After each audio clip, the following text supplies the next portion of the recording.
तारीख 23 जनवरी सन 2023 दिन सोमवार।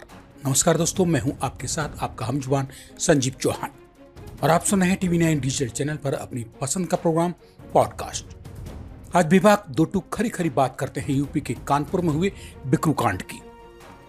बिकरू कांड का जिन और उससे जुड़ी खबरें एक बार फिर से निकलकर बाहर आने लगी हैं, विशेषकर तब से जब से इस कांड के दूसरे मास्टरमाइंड रहे एसटीएफ के साथ मुठभेड़ में ढेर किए जा चुके अमर दुबे की पत्नी खुशी दुबे के जेल से बाहर आने की सुगबुगाहट तेज हुई थी। अब जैसे ही खुशी दुबे शनिवार को जेल से बाहर निकली, वैसे ही बिकरू कांड के मुख्य आरोपी रहे विकास दुबे की पत्नी ने पुलिस द्वारा सील अपने घर में चोरी का खुलासा करके सबको चौंका दिया है। हालांकि दूसरी ओर मुठभेड़ में मारे जा चुके विकास दुबे की पत्नी के सील घर में चोरी की बात से लखनऊ पुलिस साफ इनकार करती है। बताना जरूरी है कि 2 जुलाई सन 2020 की रात यूपी के कानपुर स्थित बिकरू गांव में अंजाम दिए गए खूनी कांड की कहानी अब लोग भूलते जा रहे थे।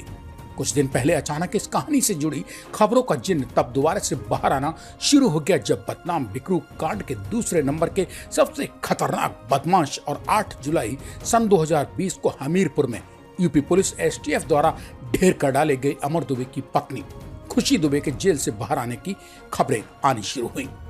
सुप्रीम कोर्ट के हस्तक्षेप से शनिवार यानी 21 जनवरी सन 2023 को खुशी दुबे भी जेल से बाहर निकलकर अपने मायके पहुंच गई। पूरे 927 दिन बाद उसे जेल से बाहर की आबो हवा में सांस लेने का मौका नसीब आया। यहां तक तो कोई नई बात नहीं है। खुशी दुबे जेल से बाहर आई सो आई। खुशी के बाहर आने के साथ ही उसके बाहर आने की भी खबर से बड़ी खबर जो निकलकर बाहर आई वो है बिकरू कांड के सूत्रधार और पुलिस एनकाउंटर में घटना के चंद दिन बाद ही ढेर किए जा चुके विकास दुबे की पत्नी ऋचा दुबे का सनसनीखेज खुलासा, जिसमें उसकी पत्नी ऋचा दुबे ने आरोप लगाया है कि लखनऊ के कृष्णानगर स्थित उसके जिस मकान को बिकरू कांड की खूनी घटना के बाद पुलिस ने सील कर दिया था, उसमें चोरी हो गई है। एक बार नहीं बल्कि एक सप्ताह में 2 बार। ऋचा दुबे की पत्नी का ये बयान ठीक ऐसे मौके पर बाहर निकल कर आया जब उस कांड में ढेर किए जा चुके बदमाश अमर दुबे की पत्नी खुशी दुबे जेल से बाहर आने वाली थी। वहीं ऋचा दुबे के मकान में चोरी की किसी घटना के बारे में पूछे जाने पर टीवी 9 डिजिटल चैनल से सोमवार को सहायक पुलिस आयुक्त कृष्णानगर ने कहा, अभी तक ऐसी किसी घटना के बारे में कोई जानकारी नहीं है।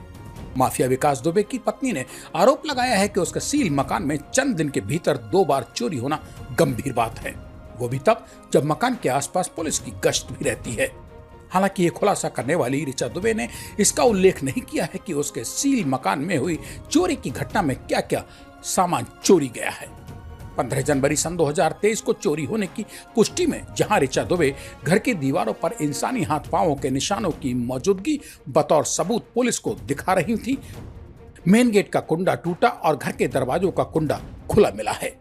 वहीं दूसरी ओर मौके पर मुआयना करने पहुंची पुलिस चोरी की घटना अंजाम दिए जाने से ही साफ इनकार करती है।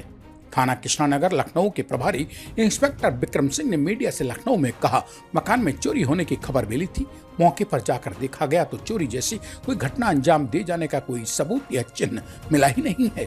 और फिर जिस मकान के आसपास दिन रात पुलिस गश्त रहती हो वहां चोरी कर लिया जाना आसान नहीं है। यहाँ बताना जरूरी है कि बिकरू गोलीकांड के बाद उस कांड के मास्टरमाइंड रहे विकास दुबे के भाई दीपक दुबे की पत्नी अंजलि दुबे का भी मकान पुलिस ने सील कर दिया था। खुशी दुबे की जेल से शनिवार को ही रिहाई के आसपास ही लखनऊ में सामने आई बिकरू कांड के मुख्य आरोपी के मकान में कथित चोरी की इस घटना ने कानपुर पुलिस के भी हाथ पांव फुला रखे हैं। कानपुर पुलिस इस असमंजस में है कि लखनऊ के कृष्णानगर थाना क्षेत्र में जिस विकास दुबे की पत्नी के मकान में चोरी होने की आ रही कथित खबरों का छोर कहीं और से जोड़ने की तैयारियां तो नहीं चल रही हैं। हालांकि इस बारे में कानपुर पुलिस का कोई अधिकारी खुलकर बोलने को राजी नहीं है, मगर तभी जुबान और पहचान न खोलने की शर्त पर कानपुर में सहायक पुलिस आयुक्त स्तर के एक अधिकारी ने सोमवार को टीवी 9 डिजिटल चैनल से कहा, अपराध से जुड़े लोगों का कोई ठौर ठिकाना नहीं होता है, किस बात को अपने फायदे के लिए कहां तिल का ताड़ बनाकर कोर्ट कचहरी में पेश कराएं। इसलिए हम लखनऊ में हुई चोरी की घटना को लेकर चिंतित बिल्कुल नहीं, सजग जरूर हैं। यह विजिलेंस पुलिस को रखनी भी चाहिए।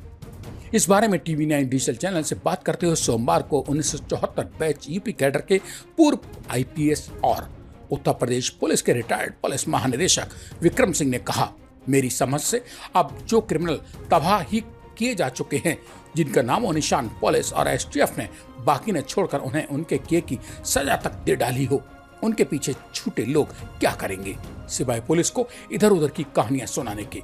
वैसे भी पुलिस कोई इतनी कमाकल तो है नहीं कि एक रात में घेर कर 8 पुलिस वालों को शहीद कर डालने वाले बदमाशों को ढेर करने के बाद भी उनके अपनों की बातों में आ जाएगी। चोरी की घटना पहली बात तो ही नहीं होगी। अगर हुई भी होती तो इस मामले को पुलिस हवा में भला कैसे उड़ा देती। अब तक तो सब कुछ पुलिस निकाल कर सामने ले आई होती।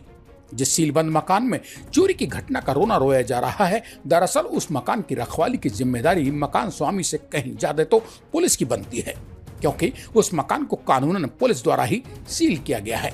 तो फिर भला ऐसे में कोई पुलिस उस मकान में चोरी कैसे हो लेने देगी जिसे उसने खुद सील किया हो। इसी के साथ अब आज मुझे यानी अपने दोस्त संजीव चौहान को दीजिए इजाजत। मंगलवार रात मेरी लौट कर आने तक कीजिए इंतजार। तब तक के लिए नमस्कार। और हाँ दोस्त, जाते जाते टीवी9 डिजिटल चैनल को सब्सक्राइब करके कमेंट बॉक्स में अपने मन की बात भी तो लिखते जाइए।